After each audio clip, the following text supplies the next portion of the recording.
Salut tout le monde! On commence en parlant d'un possible troisième lien à l'est des centres-villes de Québec et Lévis. Il y a un rapport assez accablant du ministère des Transports, Olivier, qui est sorti.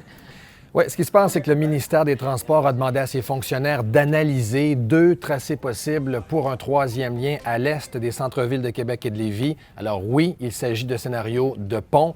Et dans les 2 cas, ça va être difficile. Ce qu'on a pu lire dans ce document interne qu'on a obtenu, c'est notamment que les 2 ponts, forcerait à sacrifier beaucoup de terres agricoles sur la rive sud, à peu près 150 terrains de football en superficie, déboisés, des milieux humides aussi. Et pas seulement ça, il y aurait des maisons et des blocs appartements qui seraient détruits de part et d'autre du fleuve pour permettre la construction des approches. Et ça, c'est sans parler des défis techniques, parce que ce pont-là serait très haut pour permettre aux bateaux de passer, les navires de croisière, notamment sur le fleuve, donc très haut le pont.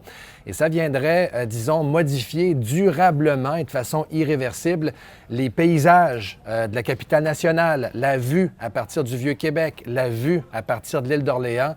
Tout ça est dans le rapport et les fonctionnaires jugent que c'est donc quelque chose qui est peu compatible, c'est les termes utilisés, avec les orientations du gouvernement en matière d'aménagement du territoire.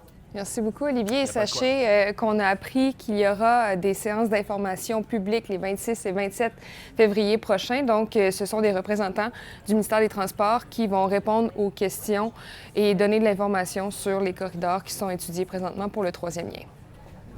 Hey, c'est le week-end qui arrive à grands pas. Voici quelques suggestions d'activités pour profiter de la neige et de l'hiver. Premièrement, ce sont les derniers jours pour profiter du Carnaval de Québec. C'est le défilé en Haute-Ville le samedi. Deuxièmement, le village nordique qui est bien en place dans le Vieux-Port pour pêcher et participer aux jeux et animations sur place. Il faut dire aussi que demain, il y a certains courageux qui vont sauter à l'eau pour le défi de l'ours polaire. Ça commence à 11h45 si jamais vous voulez aller les encourager parce que c'est quand même très, très froid. Et je termine en vous mentionnant aussi que c'est le tournoi international de hockey Pee-Wee qui se poursuit du côté du centre Vidéotron.